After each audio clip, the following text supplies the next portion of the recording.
Assalamualaikum warahmatullahi wabarakatuh. Saya Izafi Ramadan dengan NIM 1312300 akan menjelaskan atau membahas tentang pasal 411 dan 412 pada KUHP baru.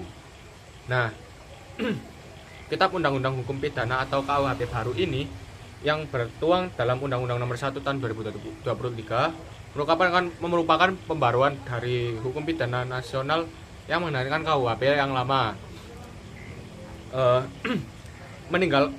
yang otomatis meninggalkan memperbarui dari undang-undang yang menjadi peninggalan dari kolonial Belanda. Salah satu pasal yang paling banyak mendapat perhatian masyarakat adalah pasal 411 dan 412 karena keduanya mengatur tentang perizinan dan kohabitasi atau hidup bersama tanpa ikatan perkawinan. Undang-undang ini baru disahkan dengan tujuan menyelesaikan hukum pidana yang ada di Indonesia dengan nilai Pancasila, norma sosial budaya, dan perkembangan masyarakat modern. Meski demikian, pembaruan ini juga berusaha menjaga keseimbangan antara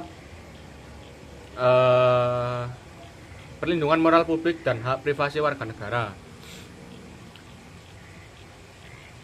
Pasal 411 mengatur tentang tindak pidana perzinahan, yaitu persetubuhan antara laki-laki dan perempuan yang tidak terikat dalam hubungan suami istri. Pada pasal 411 diterangkan seperti ini bunyinya, adalah setiap orang yang melakukan persetubuhan dengan orang yang bukan suami atau istri dipidana karena perzinahan dengan pidana penjara paling lama 1 tahun.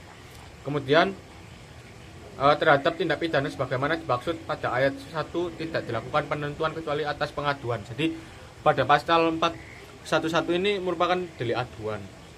Dan menurut saya pada pasal 411 ini kalau saya sih kurang setuju, karena hal-hal seperti ini kan sifatnya privasi. Jika diikut campurkan, maka akan terjadi pelanggaran privasi. Menurut saya seperti itu, karena ya ini sifatnya privasi, kecuali kalau emang pada ayat 2 dijelaskan bahwa ini delik aduan. Jika mengaduan memang saya setuju, karena tidak adanya kemauan yang sama, jadi ada keterpaksaan dari salah satu pihak.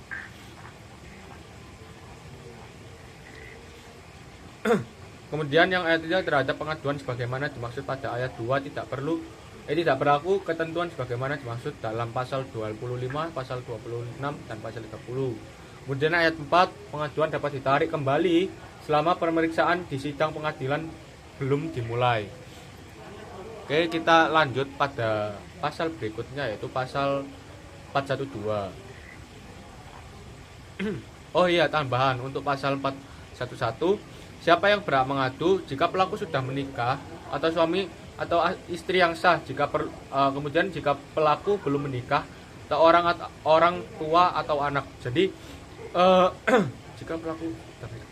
kalau poin 1, jika pelaku sudah menikah, maka di sini terjadi suatu perselingkuhan. Nah, kalau dalam konteks ini saya setuju, karena ya memang tidak boleh, karena sudah terikat hubungan suami istri kemudian kita melakukan hal-hal seperti itu bersama orang lain. Kemudian yang poin kedua adalah jika pelaku belum menikah, maka ya dapat dilaporkan. Tapi seperti yang saya jelaskan tadi,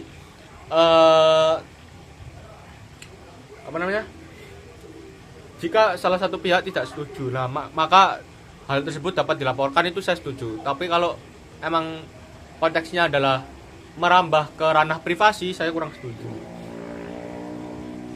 Tujuan utama pasal 411 bukan untuk melakukan razia, bukan instrumen keluarga, namanya kesusilaan.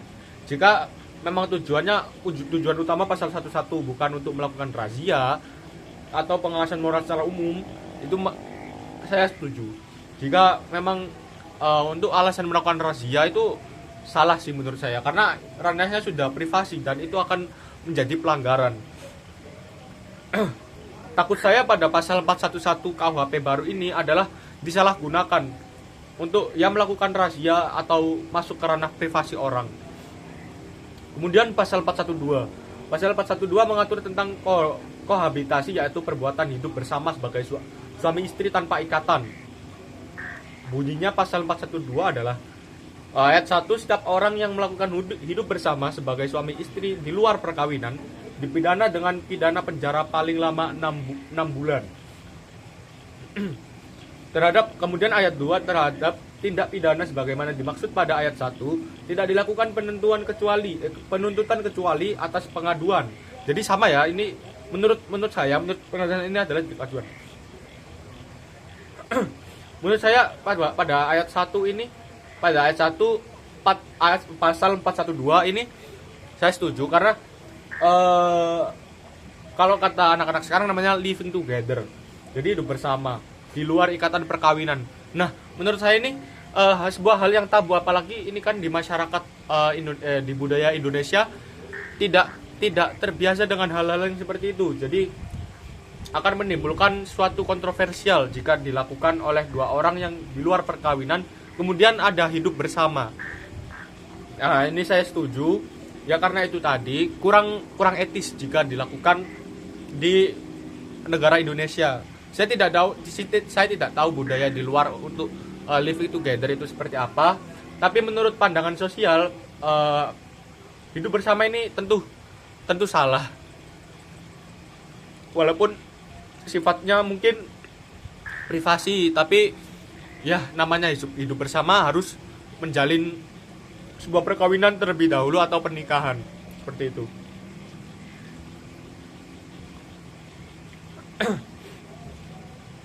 Jadi kesimpulannya pasal 411, jika pasal 411 digunakan untuk sebuah alasan merazia atau memasuki ranah privasi seseorang, saya kurang setuju. Tapi jikalau memang untuk melindungi korban dari para pelaku pemerkosaan atau hubungan seperti itu, tapi ada paksaan atau tidak disetujui oleh dua pihak, saya setuju. Kemudian pasal 412 saya sepenuhnya setuju karena menurut saya itu sudah melanggar moral atau ya melanggar moralitas atau melanggar